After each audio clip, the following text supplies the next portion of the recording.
India में उन्होंने IITs बनाए हुए हैं, इंडियन इंस्टीट्यूट ऑफ टेक्नोलॉजीज।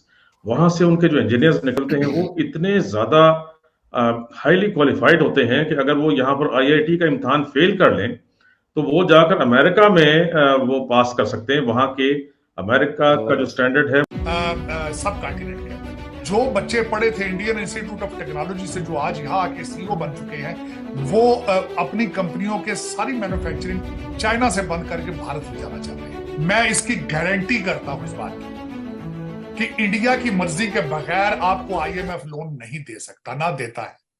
बल्कि इस वक्त मैं बता रहा हूं, आपके साथ अमेरिका बात भी नहीं करेगा भारत की मर्जी के बगैर, क्योंकि वो बिल्कुल इस वक्त रिलाय कर रहे हैं कि इंडिया उनके इंटरेस्ट को प्रोटेक्ट करेगा। को सुपीरियर समझते रहे, जो कि हमें सोच है हमारी कि जी हम सबसे सुपीरियर हैं, बाकी सब जो है वो हमारे बाद आते हैं। तो हम हिंदुस्तान को भी यही समझते रहे और यही सोचते रहे कि हिंदुस्तान हमारा दुश्मन है। वैसे भी अगर आप किसी के साथ बुरा करो ना तो आपको लगता है कि शायद ये मेरा पीछा करता रहेगा और हो सकता है ये मुझसे कोई बदला ले या मुझे कोई नुकसान करे। तो इनसे लो है इंस्टीट्यूशंस बनाते। देखिए, एयर मार्शल असगर खान की किताब है जिसमें उन्होंने कहा है कि 4 की 4 जंगें हमने हिंदुस्तान के साथ शुरू की हैं।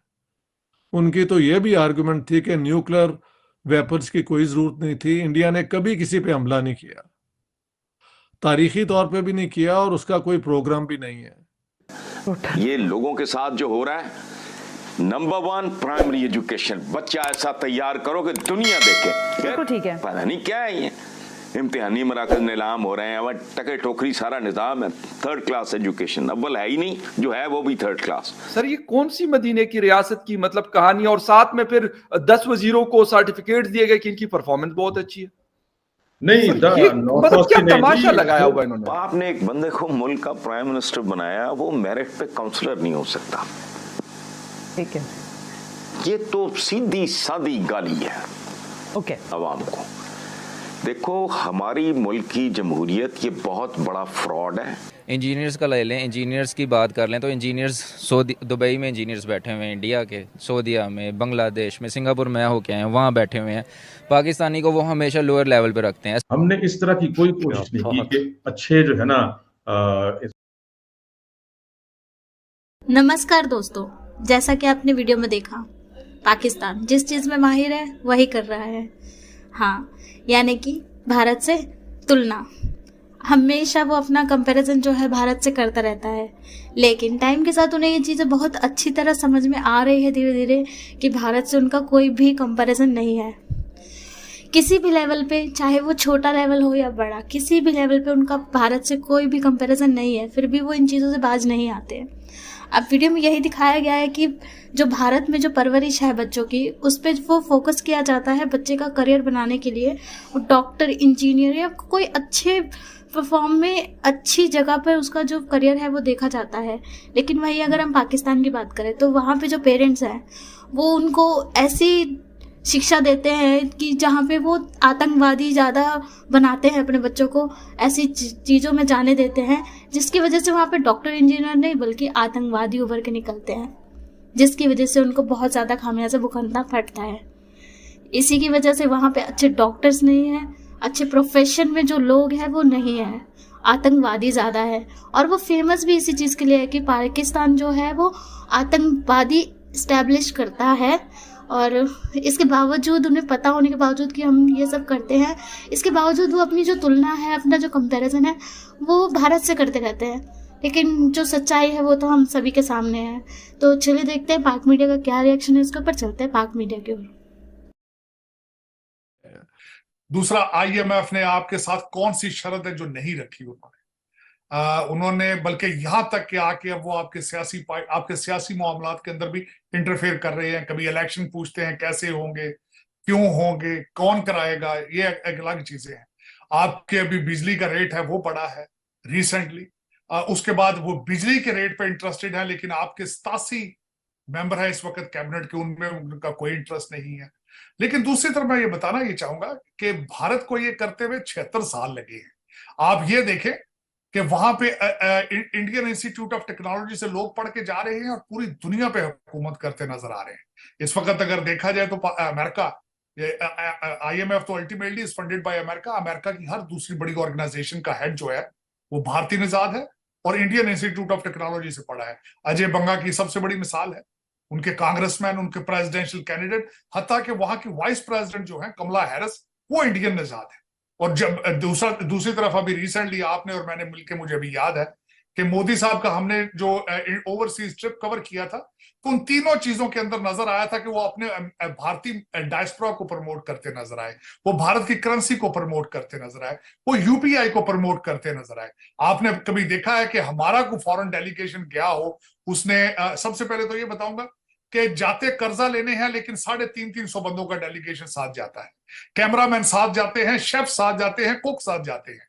तो कंपैरिजन मेरे ख्याल में, एक तो चोई साहब मैं अब इस पॉइंट पे पहुंचा हूं कि हमारा कंपैरिजन अब भारत के साथ करना पॉसिबल नहीं। डेफिनेटली सर, इवन जो लोग देखते हैं, इंडिया से बड़ी तादाद में ऑडियंस है और वो इस चीज से अब नाराज होते हैं कि भाई हमारे साथ कंपैरिजन ना करो। और मैं पर्सनली ये समझता हूँ कि कंपैरिजन अब नहीं बनता, लेकिन सीखना तो बनता है सर, कि सीखना भी नहीं बनता। सीखना बिल्कुल चाहिए, मैं समझ, लेकिन अब टाइम आता जा रहा है कि आपको अफगानिस्तान से भी सीखना पड़ेगा। अब तो वो भी आपसे आगे जा रहे हैं, बांग्लादेश के साथ भी अब मेरे ख्याल में आपका कंपैरिजन नहीं बनता, वो भी तरक्कियों को टच कर रहे हैं।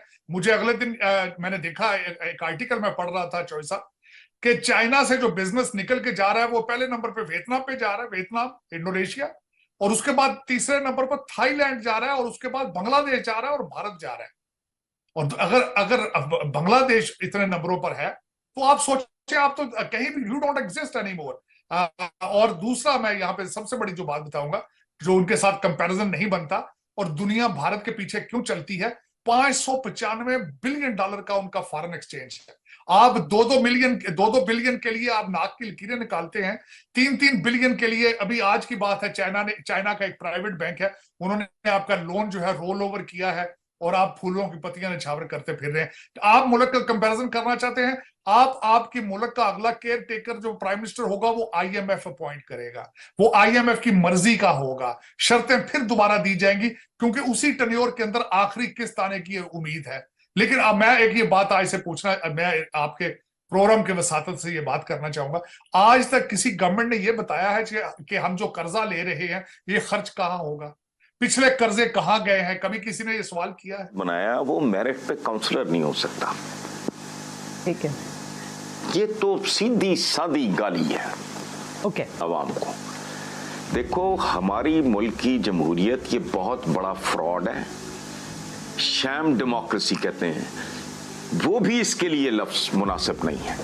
ये जुगाड़ है, ये जमहूरियत नहीं है। अभी आप कह रहे हो, अच्छा इवन देन मैं समझता हूँ ये बहुत ही बड़ी गाली है। बैंकर उठाया वो मतलब क्या, उसका विजन ना को आगा ना पीछा। अच्छा चलो, झूठी पॉपुलैरिटी, मैं भुट्टो को भी, Bhutto was the most popular, मैं उसकी पॉपुलैरिटी को भी झूठ समझता हूँ। रोटी कपड़ा मकान, हो किधर रोटी, कहाँ गया कपड़ा, कहाँ है मकान, फ्रॉड। लेकिन एक ब्रिलियंट आदमी, बेसिकली अ पॉलिटिशियन, एक प्रोसेस से गुजरा हुआ आदमी, ये वो सारा अब ऐसे ला के किसी को लल्लू पंजू को बिठा देना, वो तो इस मनसब की भी तौहीन है। और आप यकीन करो, मेरी 2-3 एम्बैरसमेंट्स हैं एज अ पाकिस्तानी। एक हमारा इज्तिमाई किरदार, मैं उस पर शर्मिंदा हूँ। एक फॉल ऑफ डाका, ठीक है, आई एम नॉट इंटरेस्टेड कौन कसूरवार है, लेकिन यार मेरा मुल्क तोड़ के रख दिया, मेरा को रोल ही नहीं, कमाल है। अच्छा, इज्तिमाई किरदार अपना हो गया, इस तरह की ये डेमोक्रेसी, ये बिल्कुल गुंडागर्दी है, कुछ भी नहीं है। देखो, जो लोग लूटते हैं, ये डबल शाह, ये फाइनेंस कंपनीज बनी, कोऑपरेटिव्स और फलाना डमकाना, लोगों को लूटते हैं ना। बहुत सारे ईडन वाले अरबों रुपया खरबों रुपया लोगों का खा गए, तो ये गन पॉइंट पर तो नहीं लूटते, सही है, ये झूठ बोल के लूटते हैं ना। हाँ। डबल शाह कहता है तुम्हारे पैसे दुगने कर दूंगा, उसको तो आप अंदर कर देते हो। ये पूरी की पूरी डेमोक्रेसी, ये डबल शाह डेमोक्रेसी है। देखो, मुझे अपने अच्छे बुरे की तमीज नहीं, मेरे पैरों के नीचे जमीन मेरी नहीं, सर के ऊपर छत मेरी नहीं, मैं चौधरी की जमीन पे कुल्ली डाल के बैठा हूं। अच्छा, मेरा वोट, मेरी राय अपनी कैसे हो सकती है? अच्छा, अब आपने एक बंदे को मुल्क का प्राइम मिनिस्टर बनाया, वो मेरिट पे काउंसलर नहीं हो सकता। ठीक है, ये तो सीधी सादी गाली है ओके अवाम को। देखो, हमारी मुल्क की जमहूरियत ये बहुत बड़ा फ्रॉड है, शैम डेमोक्रेसी कहते हैं, वो भी इसके लिए लफ्ज मुनासिब नहीं है। देखें, एयर मार्शल असगर खान की किताब है जिसमें उन्होंने कहा है कि 4 की 4 जंगें हमने हिंदुस्तान के साथ शुरू की हैं। उनकी तो ये भी आर्गुमेंट थी कि न्यूक्लियर वेपन्स की कोई जरूरत नहीं थी, इंडिया ने कभी किसी पे हमला नहीं किया, तारीखी तौर पे भी नहीं किया और उसका कोई प्रोग्राम भी नहीं है जी। सारी जंगें हमने शुरू की और सारी जंगें हम हार भी गए। पाकिस्तान और इंडिया का कोई मुकाबला नहीं, कंपैरिजन नहीं होना चाहिए। बेशक उन्होंने ऑल राउंड डेवलपमेंट की पॉलिसी के तहत हर अपने सेक्टर को अटेंशन दी है। जाहिर है, ये याद रखें 1.4 बिलियन पीपल और जो इलाका है ना इंडिया का, वो कोई इतना ज्यादा नहीं है। अगर आप देखें पॉपुलेशन जितनी है तो चाइना की पॉपुलेशन उतनी ही है, मगर बहुत बड़ा इलाका है। कनाडा आधे से ज्यादा खाली पड़ा है जी। यूनाइटेड स्टेट्स ऑफ अमेरिका में भी बेतहाशा कई मिलियंस और आ सकते हैं बड़े आराम से। हिंदुस्तान के अंदर 1.4 billion people are concentrated, but उन्होंने अपनी जो एक डेमोक्रेटिक सिस्टम है वो चला लिया, इलेक्शन करवाए। इंडिया ने कभी किसी दूसरे मुल्क पे जाके मिलिट्री अटैक नहीं किया, ना कहीं टेररिज्म को प्रमोट किया। उनकी जो नॉन अलाइंड पॉलिसीज थी उसकी तो इमरान खान भी आखिर में तारीफ कर रहे थे। बिल्कुल समझ गए आप जी। और फिर पता लगा कि वो तोशा खाना से जो हमारी बदमाशियां हुई हैं, तो पाकिस्तान के मीडिया ने नरेंद्र मोदी जी का जिक्र कर दिया कि वो सारे पैसे जो हैं वो औरतों और लड़कियों के एजुकेशन में लगा देते हैं। तो इसीलिए सारे हिंदुस्तान में जहां भी मैं गया हूं तो वहां पे एक वो होती है सेंस ऑफ अपबीट, यानी कि हम कामयाब हो रहे हैं। लोगों के अंदर एक जज्बा है आगे बढ़ने का, बिल्कुल एक अफसुर्दगी नहीं है जो हमारे यहाँ पाकिस्तान में आपको नजर आती है। वो समझते हैं कि हिंदुस्तान में उनको इनकम भी उनकी, यार मैंने देखा है जो इनकी लोगों की यहाँ पे इनकम है ना, जो आईटी इंजीनियर्स हैं और ये सारे, तो वो हमारी भी इनकम से बढ़ के हैं, यूरोप वाली इनकम से। तो जो कामयाब इनमें से लोग हैं उनका तो जवाब ही नहीं है।